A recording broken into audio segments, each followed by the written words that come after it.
What in the world is happening? I stared at the video playing on my phone. It was showing our home, specifically our bedroom. I have an app on my phone that streams footage from our security cameras. In the footage, I saw my husband with another woman. Were they hugging? They looked too close to just be friends. Then I heard voices. You sure she has no idea? Yeah, I've been following your plan perfectly. She's clueless, believes everything. I can imagine it. They laughed and playfully fell onto the bed. I was shocked because that woman was my own sister. I'm Nancy Hadley, 50 years old. My husband David, who's turning 55 this year, and I have been married for 20 years. We don't have kids, and it's just been the two of us. Life was comfortable until about 10 years ago when David was diagnosed with early onset dementia. Over time, his mistakes became more serious. He started forgetting important business meetings, even struggling to remember how to do his job. Work became a real challenge. In daily life, he couldn't recall where he put things, had trouble dressing himself, and his sense of direction got so bad that he would bump into things. There was even a scary incident when he left the kettle on the stove, almost causing a fire. So David and I turned to my sister Anne, who manages a care home. Following her suggestion, we had him tested at a hospital, and that's when he received the diagnosis of early onset dementia.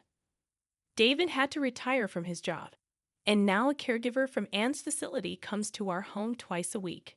These days, I'm the main provider for the family, keeping busy with work every day. Nancy, how is David doing? It was the day our regular caregiver, Ms. Johnson, visited our home. You're here today, too. He's your husband, so I'm concerned. After all, we're like family. Since we started relying on Anne's facility, she would often check in before I left for work. She's been caring for David like a brother since we got married. Back when we were younger, she always wanted a big brother, and she was the most heartbroken when David was diagnosed with dementia. Despite being busy with her own work, her frequent check-ins meant a lot to us. Thanks to Anne and Ms. Johnson, I can leave David at home with peace of mind while I work. My income is crucial for our finances, and I'm grateful to both of them. However, they can't come on weekends, so I bear the caregiving responsibility alone during that time. Balancing work on weekdays and caring for David on weekends leaves me with very little time for myself. I wasn't fully aware of it, but I must have been quite exhausted. A nurse, familiar with me from the hospital, where I took David for his regular checkup, noticed my fatigue. Mrs. Hadley, taking care of your husband is undoubtedly tough. But you also need some time to rest on your own. You're right. While I know I can ask Anne and Ms. Johnson for help in a pinch, I don't want to trouble them further. By the way, a new nurse at the hospital, who used to work at a specialized dementia hospital in New York, suggested, maybe she can assist you. Look, there she is. When I looked where the nurse pointed, I couldn't believe my eyes. It was Amy, my college best friend. Amy seemed surprised too, but we hugged and celebrated our reunion. Amy, who was active in the softball club in college, still looked sharp with her neat short haircut. Nancy, you haven't changed at all. Neither have you, Amy. I'm so glad to see you.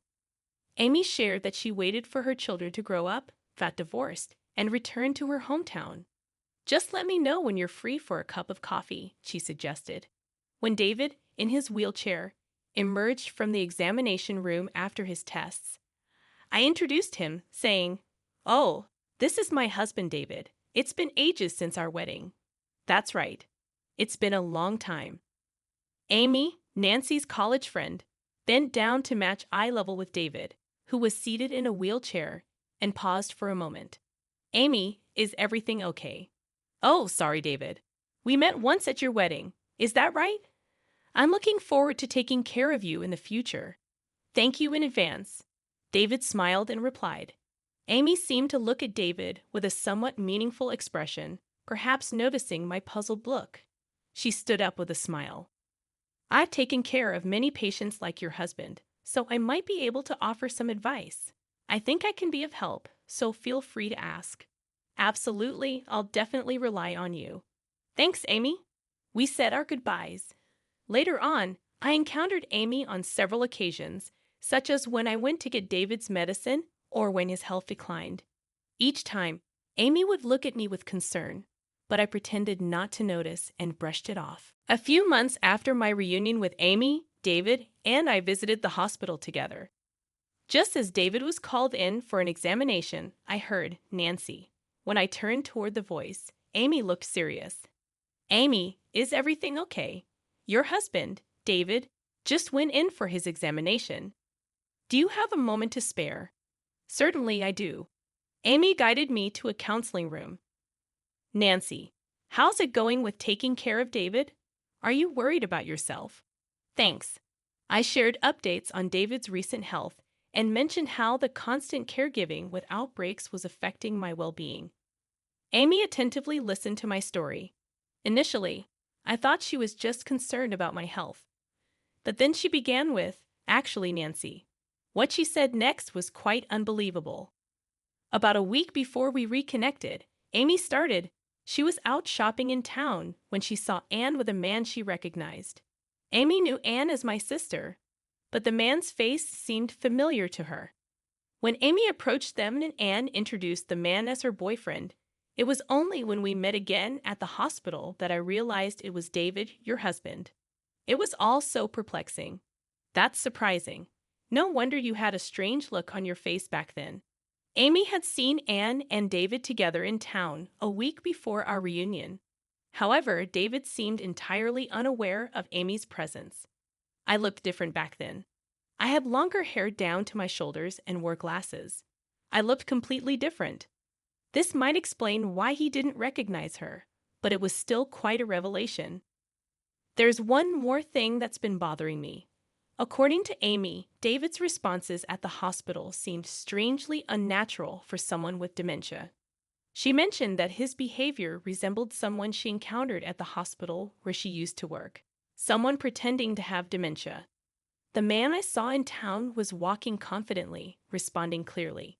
He looked perfectly healthy. Could it have been a mistake? Maybe you misidentified him? I don't think so. You know David has those distinctive moles under his right eye, right? The man with Anne had them too. It's kind of a distinctive feature for a guy. I'm sorry. I shouldn't be talking about your husband that way. Amy apologized, seemingly realizing that her comment was a bit inappropriate. But it's true. David does have those moles. It's not common to find someone else with the same face and mole positioning. Could it be that David has been pretending to have dementia for 10 years and is having an affair with Anne? The story seemed unbelievable, but Amy was known for her honesty. Honestly, I don't think highly of this hospital, Amy confessed. What? The doctors here aren't great, and I've heard some bad rumors. Doesn't it strike you as odd that they have so many patients? I believe you should get a proper check to confirm if David really has dementia. Amy suggested with a serious expression. Stunned by Amy's words, I went to a big box store and purchased a home security camera. I discreetly placed it in the living room and bedroom to covertly capture what was happening while I was at work. I set it up to monitor on my smartphone and checked in during breaks. Indeed, David's actions were inconsistent with what he portrayed to me. He wasn't disoriented or confused about the placement of things. He was leading a seemingly normal life. Furthermore, when Miss Johnson, whom I had entrusted to look after David, arrived, there was no indication of her providing care. Additionally, I discovered that Anne had been frequenting my home during my absences. Their conversations were unequivocally captured on the recorded footage. You're not risking exposure by pretending to have dementia, David. No, not at all. I'm following Anne's suggestions perfectly. Pretending to be unaware of the date or the locations of things is working like a charm. Acting like I don't write or go outside. Confusing day with night. It's all part of the plan. Nancy is trusting, so I doubt she'll suspect anything. What about Miss Johnson? Is she reliable, or will she spill the secret? Oh, she's reliable. Being a single mom, she needs the money. I've increased her salary a bit, and she's been keeping things hush-hush. After sharing a laugh, they would flirt and head to the bedroom. The footage left me utterly speechless. It was hard to fathom that my own sister and husband were colluding behind my back, yet the undeniable truth was right there on the recording.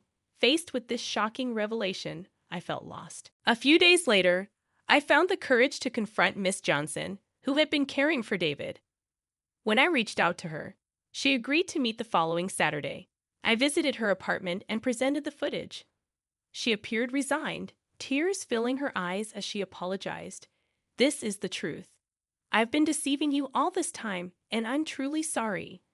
I don't have a license, and finding another job was a struggle.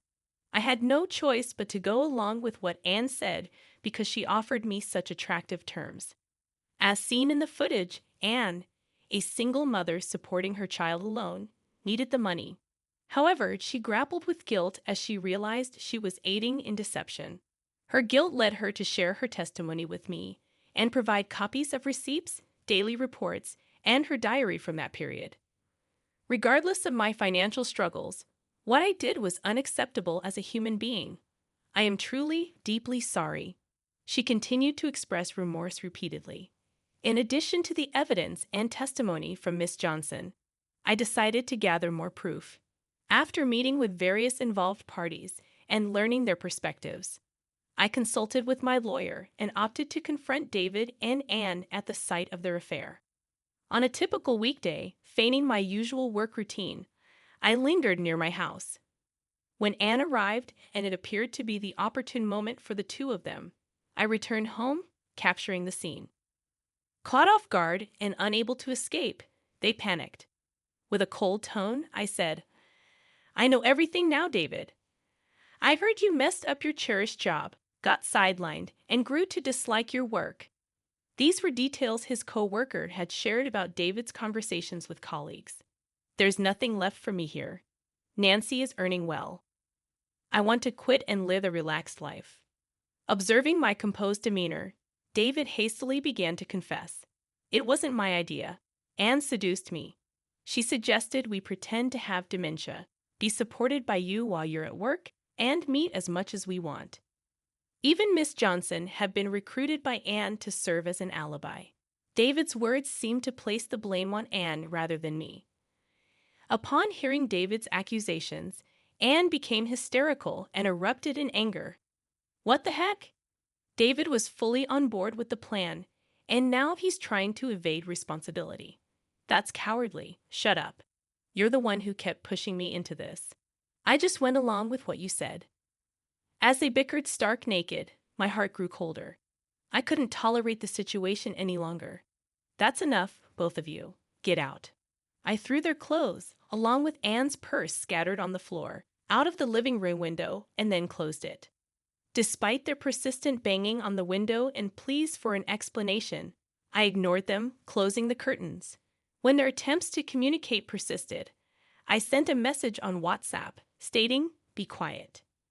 If you don't want the cops called, leave now." Suddenly, they fell silent. For the next few days, they continued to visit the house and send messages on WhatsApp, which became increasingly irritating. So, I sold the house and relocated to a weekly rental apartment. When David was diagnosed with dementia, I proactively changed the title of our jointly owned house to my name. Considering David's retirement and diminished ability to handle financial matters, I thought it prudent to avoid potential complications if a dementia patient had decision-making authority during an emergency. Unexpectedly, I was able to sell the house for more than anticipated and use the proceeds to quietly purchase an apartment. While I hadn't anticipated this specific situation, I must commend past Nancy for her foresight. Subsequently, I initiated a divorce from David and asserted a claim for the division of assets. Whether or not David has the means to comply is inconsequential. It is a declaration that they inflicted this upon me. I will neither forgive nor forget. After the divorce, I heard through the grapevine that David remarried and now resides in Anne's house. However, it appears that their new life together is not thriving. While this is purely speculative, I believe David and Anne might have been swept up in the excitement of their affair. Marriage brings a different set of challenges, forcing them to confront each other's realities, acknowledge differences, and at times turn a blind eye. Coping with these complexities must be challenging for a couple who tied the knot in the aftermath of an affair, especially considering both sets of parents have already passed away. The house that David and I once called home has already been sold. David is left without a place to return to, and with no other family to lean on. They must confront their challenges on their own. Frankly, I couldn't be less concerned. I would say they are facing the consequences they rightfully earned. Thanks to Miss Johnson's revelation, Anne's facility lost its license and was forced to shut down. It appears the facility wasn't generating enough profit to repay the bank loan taken when it opened, leaving Anne with a substantial amount of debt. It seems like an appropriate price for a sister who stole her sibling's husband. The dubious doctor who issued the fraudulent diagnosis also faced repercussions. Following the incident, his staff, including Amy, resigned one by one, rendering it impossible to sustain the business and resulting in the closure of his clinic. Evidently, he had been accepting requests from questionable sources, providing false medical reports as he did for David, and, in return, receiving patient referrals. This unveiled the truth behind why he had a considerable number of patients despite lacking the necessary skill and a reputable status. Discovering the truth was a shock, and I couldn't help but be appalled by the audacity of some doctors. However, I acknowledge my own responsibility in this matter. I was overly trusting, believing my sister's words and the dubious doctor's assertions without questioning them. According to Amy, I tend to be too kind and overly trusting. I've always been averse to doubting people, but lately, I've been reflecting on the need to scrutinize information more and think independently. On a brighter note, Amy seems to have secured a new position at a large general hospital in the neighboring town. Her work experience at a New York hospital garnered respect, and she has already earned the trust of her colleagues, enjoying her work. Following Amy's suggestion, Miss Johnson also found employment at the hospital cafeteria. Wow, adorable. Amy's eyes lit up at the sight of a puppy frolicking with a ball. This little guy is a male miniature dachshund I brought home about a month ago. He's become my cherished companion, offering solace to my heart and body after long days at work. Since the arrival of this pup, Amy has started visiting my apartment more frequently. He's just so cute. I can't resist coming to see him, she claims. However, in reality, her visits are driven by concern for me, though she won't admit it. While I've lost my husband, I now get to relish enjoyable moments with my best friend. I find myself thinking that a single life, enjoying the company of a female companion, doesn't sound too bad after all.